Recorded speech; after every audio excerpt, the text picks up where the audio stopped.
10,000 saving per month है, उसके लिए क्या क्या इन्वेस्टमेंट आइडियाज है? हाँ, जी सर। कोई 10,000 सेविंग पर मंथ वाले के पास क्या क्या इन्वेस्टमेंट आइडियाज हम लोग दे सकते हैं, हलाल इन्वेस्टमेंट आइडियाज? फौज भाई स्टार्ट, बिस्मिल्लाह। सिर्फ 2 मेरे पास इन्वेस्टमेंट आइडियाज़ हैं जो मैं हमेशा देता हूँ जब भी ये सवाल मेरे पास आता है। एक, भाई आप अगर 10,000 रुपए महीना बचा रहे हैं, तो आप या तो गोल्ड बार्स होते हैं ना, गोल्ड कॉइन्स या गोल्ड बार्स, या सिल्वर कॉइन्स या सिल्वर बार्स, आप उसको लेकर के रख लीजिए और आप बिल्कुल बिल्कुल बेफिक्र होकर बैठ जाइए। क्योंकि अब तक का जो ट्रेंड देखा गया है गोल्ड और सिल्वर में, फिजिकल गोल्ड की मैं बात कर रहा हूँ, जो ट्रेंड देखा गया है कि ये गोल्ड और सिल्वर जो है इन्फ्लेशन बीट करता है। इन्फ्लेशन यानी कि महंगाई की जो दर है वो तकरीबन 6% के आसपास रहती है। इनका जो ग्रोथ रेट है, यानी कि जो इनकी वैल्यू इंक्रीमेंट है, ये तकरीबन इन्फ्लेशन के ऊपर रहती है। तो आपका पैसा डिफ्लेट नहीं हो पाएगा। आपका पैसा ये नहीं कि आज का आपका 100 रुपया और 10 साल के बाद का 100 रुपया यकीनी तौर पे बराबर नहीं है। तो कहीं ना कहीं आप इसको जो है वो एट पार कर्व कर जाएंगे इन्फ्लेशन को, ठीक है। और वक्त के साथ उसकी वैल्यू भी बढ़ेगी और हमेशा मतलब ऑन दी स्पॉट लिक्विड है। कभी भी आप उसको जाएं ज्वेलर की शॉप पे और आप हाथ के हाथ उसको हाथ बदले हाथ आप उसको पैसा ले लें। तो बेस्ट इन्वेस्टमेंट मेरे लिहाज से फिजिकल गोल्ड, गिन्नी या बार या coins, silver, physical gold, coins या बार, मेरे हिसाब से बेस्ट ऑप्शन ये है। अदरवाइज मैंने जहां तक देखा है कुछ ऑप्शन हैं वो कि सूदी ऑप्शन है, उसको मैं कभी रिकमेंड नहीं करता। कुछ ऑप्शन है वहां पर अनसर्टेनिटी बहुत है, वोलेटिलिटी बहुत है, अनसर्टेन है बहुत ज्यादा कि पैसा रहेगा, डूबेगा, बढ़ेगा। तो इसलिए to be very very sure on this, to be very conservative on this, बहुत ज्यादा एहतियात बरतते हुए मैं आपको जो है ये 2 राय दूंगा कि या तो गोल्ड या सिल्वर में आप जो है इन्वेस्टमेंट करें। जब एक आपकी बड़ी कॉर्पस मौजूद हो जाए तो फिर आप उसे रियल एस्टेट में जो है वो लगा सकते हैं इंशाल्लाह। जी जैद भाई आप बताएं। बहुत माशाल्लाह, वेरी गुड माशाल्लाह। तो फौज भाई ने कुछ चीजें बताई है और मैं आपको कुछ और चीजें बताता हूँ। देखिए, सबसे पहले आप इन्वेस्टमेंट करने के लिए एक तो गोल्ड इन्वेस्टमेंट फौज भाई ने बताया कि आप गोल्ड इन्वेस्टमेंट कर सकते हैं। हलाल स्टॉक्स जो होते हैं, मैं उसका अभी एक पावर पॉइंट बताने वाला हूँ। हलाल स्टॉक्स में आप इन्वेस्ट कर सकते हैं, शरिया कंप्लायंट देख करके उसमें इन्वेस्ट कर सकते हैं। एक तीसरी पॉसिबिलिटी है रियल एस्टेट का। आप कौन से शहर में हैं? सर फिलहाल अभी तो मैं दिल्ली है, लेकिन इंशाल्लाह 1 महीने बाद मैं मुंबई में जाऊंगा। ठीक है, आप जो भी शहर में हैं, अगर उसके मेन शहर में नहीं तो उसके सबर्ब्स में, फार एरियाज में आपको ऐसे बिल्डर्स, डेवलपर्स दिखेंगे जो अक्सर मंथली इंस्टॉलमेंट पे अपना लैंड या फ्लैट्स वगैरह बेच रहे होते हैं, मंथली इंस्टॉलमेंट स्कीम पर। वो जैसे मिसाल के तौर पे मेन सिटी में तो लोग प्राइसेस होते हैं, डिमांड होता है, लेकिन जहां पे सबर्ब्स में जाते हैं, फार ऑफ सबर्ब्स में जाते हैं, तो वहां पे सिचुएशन क्या होती है, वहां पे लोग फ्यूचर के हिसाब से इन्वेस्ट कर रहे होते हैं।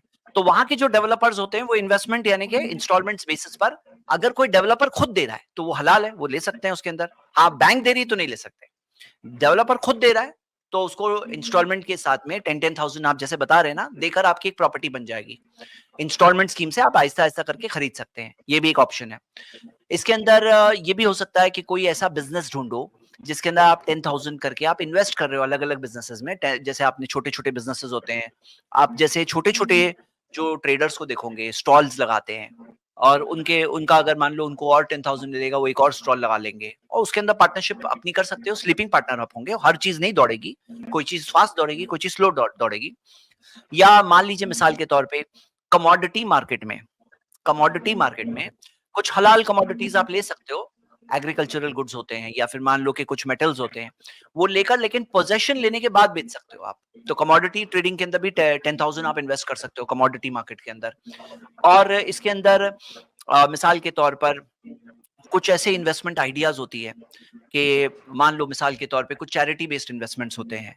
हाँ, चैरिटी बेस्ड इन्वेस्टमेंट्स होते हैं जिसके अंदर कोई चीज होती है, जैसे स्कूल कोई रन कर रहा है या फिर हॉस्पिटल रन कर रहे हैं, उसके अंदर कुछ इन्वेस्टमेंट। एक्चुअली हमारे पास ऐसे बहुत ज्यादा मॉडल्स रेडी होकर होते नहीं है, हमारे पास होने चाहिए हलाल ऐसे मॉडल्स।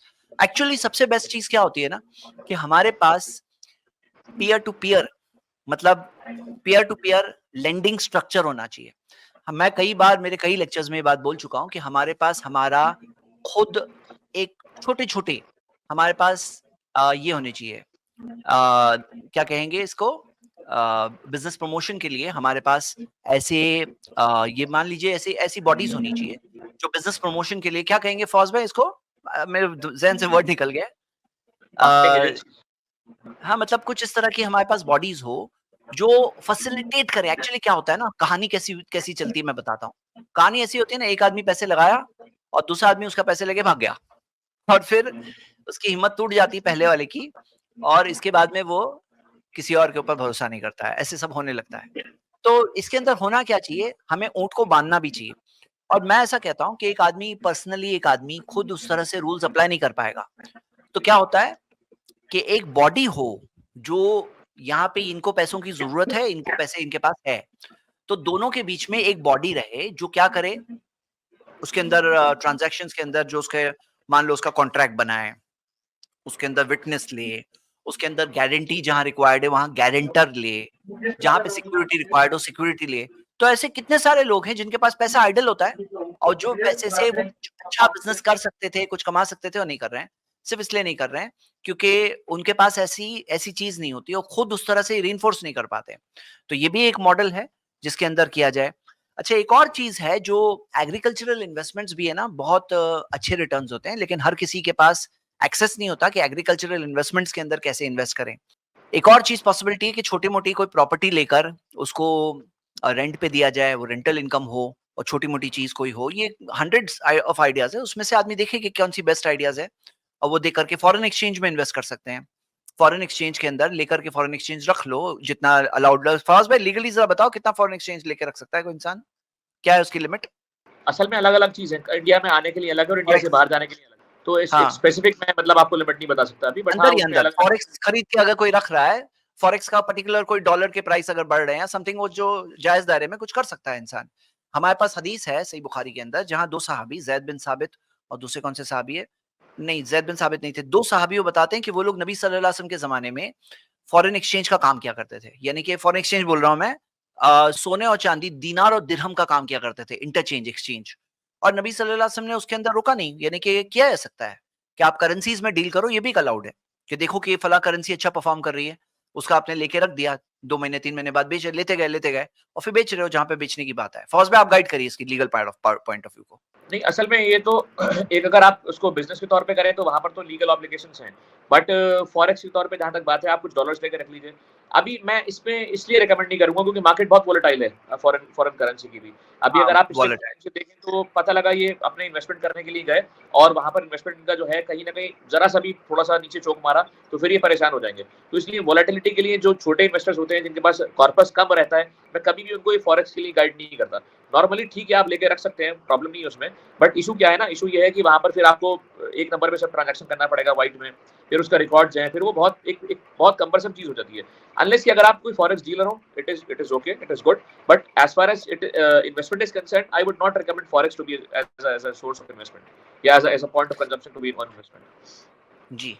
एक और आइडिया है जो क्राउड फंडिंग है ना, क्राउड फंडिंग, उसके अंदर क्राउड इन्वेस्टिंग भी होती है।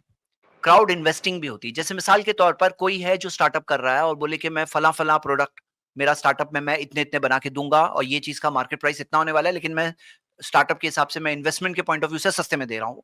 ये चीज़ फवाज़ भाई थोड़ा आप अगर इसको भी एक्सप्लेन करें अगर क्राउड इन्वेस्टिंग, जी, इसमें इसमें क्योंकि ये भी इसमें एक मैं अच्छी एक चीज़ है। जी, इसमें असल में एक 2 चीज़ें हैं, एक रियल एस्टेट ट्रस्ट करके है और एक बिज़नेस ट्रस्ट करके है, जो गवर्नमेंट ऑफ इंडिया ने अभी लॉन्च भी किया है। मैं थोड़ा उसी के बारे में एक बार पढ़ लूँगा, इंशाल्लाह हम लोग नेक्स्ट वीक में उसको डिस्कस कर लेंगे कि वहाँ पर कुछ एक प्रॉपर्टीज़ हैं, जहाँ पर छोटे-छोटे इन्वेस्टमेंट वो लोग माँगते हैं और जो उसकी रेंटल यील्ड्स आती हैं, उससे उनको जितना जिसका इन्वेस्टमेंट है, उसके प्रोपोर्शन में उसको वापस कर देते हैं। सिमिलरली स्टार्टअप फंड जो होता है, गवर्नमेंट का एक स्टार्टअप फंड भी है, तो वहाँ पर भी वो लोग इन्वेस्टमेंट माँगते हैं, स्टार्टअप का जैसे-जैसे मुनाफ़ा होता रहता है, जो उसके स्टेक होल्डर्स हैं, उसको उसी प्रोपोर्शन में वो पैसा वापस करते हैं, इन्वेस्टमेंट का जो आरओआई होता है। तो इस बारे में मैं थोड़ा-सा एक बार एक आर्टिकल पढ़ रहा था, मुझे और उसमें थोड़ा-सा क्लैरिफिकेशन चाहिए, बट हाँ, ये पॉसिबिलिटी है इंडिया में, ये मैं आपको बात बता दूँ। थोड़ा-सा मैं एक बार इसको और समराइज़ कर लूँ अपने ज़हन में, फिर मैं इंशाल्लाह इस पे डिस्कस करूँगा इंशाल्लाह। जी, आदमी एंजल रियल इन्वेस्टर के तौर रियल पे कोई एस्टेट हलाल। रियल एस्टेट हाँ, हाँ। Investment trust real estate investment trust करके इसका है REIT। तो आप लोग गूगल भी कर सकते हैं, रियल ये है क्या चीज़, REIT real estate investment trust, ठीक है? जी। अब जैसे मिसाल के तौर पे जो ग्रो करना है कुछ फार्म प्रोडक्ट्स, कुछ मशरूम की का जो बिजनेस है मशरूम का, मान लो कि कोई करने तैयार है, जगह है, आपके पास पैसा है, आप पैसा इन्वेस्ट कर दीजिए कि भाई मशरूम ग्रो करो। मशरूम के परचेज करने का बहुत अच्छा, उसका एक ऑनलाइन ऑर्गेनिक फार्मिंग का एक बहुत अच्छा बिजनेस होता है, उसका प्रॉफिट भी बहुत अच्छा है। अगर आप ऑनलाइन भी एक वर्कशॉप अटेंड करो, आपको उसकी आइडिया होगी कि भाई ऑर्गेनिक फार्मिंग का कितना अच्छा बिजनेस है। और इसके अंदर बहुत सारी चीजें हैं जिसके अंदर कोई भी हलाल बिजनेस स्टार्ट कर रहा है, आप उसके अंदर एक छोटा इन्वेस्टमेंट करके कर सकते हैं। कुछ जैसे प्लेटफॉर्म्स है, जैसे मिलाप है या क्राउड फंडिंग के जो प्लेटफॉर्म्स है ना, तो उसके अंदर कैसा होता है कि कोई शख्स है जो कहता है मैं बिजनेस स्टार्ट कर रहा हूँ, मुझे इतना कैपिटल चाहिए और इस तरह से चाहिए वगैरह। तो उसके अंदर अच्छे मॉडल्स होते हैं। अगर आप जाके सर्च करो ना वहां पे क्राउड फंडिंग वेबसाइट्स में, आपको अपने 10,000 पर मंथ लगाने के कुछ अलग अलग ऑप्शंस मिलेंगे। और एक ही, don't put all your eggs in one basket जैसे कहा जाता है कि भाई एक ही बास्केट में सब अंडे मत रख दो, कभी गिर गई तो सबके सब अंडे टूट जाएंगे। तो उसके अंदर आदमी डाइवर्सिफाई कर सकता है, और कोई चीज कहीं प्रॉफिट कहीं लॉस, कोई चीज लॉस हो गया ना तो उसमें दिल पे नहीं लेना चाहिए। ये इन्वेस्टमेंट एथिक होती है। कुछ लोग क्या होते हैं ना, उनमें इन्वेस्टमेंट का होता है मामला, लेकिन कहीं थोड़ा भी लॉस हुआ ना तो ऐसे दिल छोटा कर लेते हैं कि उसके बाद कभी फिर इन्वेस्टमेंट वो करते ही नहीं है। मतलब कि फिर वो वही जिंदगी गुजारते हैं बस, कुछ नहीं। तो मैं क्या कह रहा हूं कि कहीं इसके अंदर हमारा इनोवेशन नहीं सफर होना चाहिए। कि मान लो कोई शख्स ने लॉस किया तो लॉस किया तो क्या हुआ, होता है बिजनेस में, प्रॉफिट लॉस दोनों होता है। कहीं कुछ गया तो गया, सोच के आदमी करे। हाँ ये है कि हलाल इन्वेस्टमेंट्स होने चाहिए, पॉन्जी स्कीम में कभी इन्वेस्ट नहीं करना चाहिए। इन्वेस्ट करने के लिए भाई सब लोग याद रखो, पॉन्जी स्कीम्स आती है ना जो बहुत ज्यादा प्रॉफिट दे रही है और हर महीने दे रही है, सालों साल तक दे रही है, कभी लॉस नहीं हो रहा है, सिर्फ प्रॉफिट प्रॉफिट प्रॉफिट। ऐसी स्कीम्स में बेवकूफ नहीं बनना चाहिए। उनका रियल बिजनेस क्या है चेक तो करो, क्या बिजनेस है, उसके बैलेंस शीट क्या है, प्रॉफिट एंड लॉस अकाउंट क्या है। लोग आंखें बंद करके सिर्फ प्रॉफिट देख करके इन्वेस्ट करते हैं, और प्रॉफिट मिल रहा है कहां से मिल रहा है, आसमान से उतर रहा है, कहां से आ रहा है, ये सब कोई नहीं चेक करता है। ये सब भी प्रॉब्लम्स है, इससे भी बचना चाहिए। तो चलो कुछ बातें आ गई, उम्मीद करता हूँ आपको कुछ तो आइडिया मिली होगी इंशाल्लाह।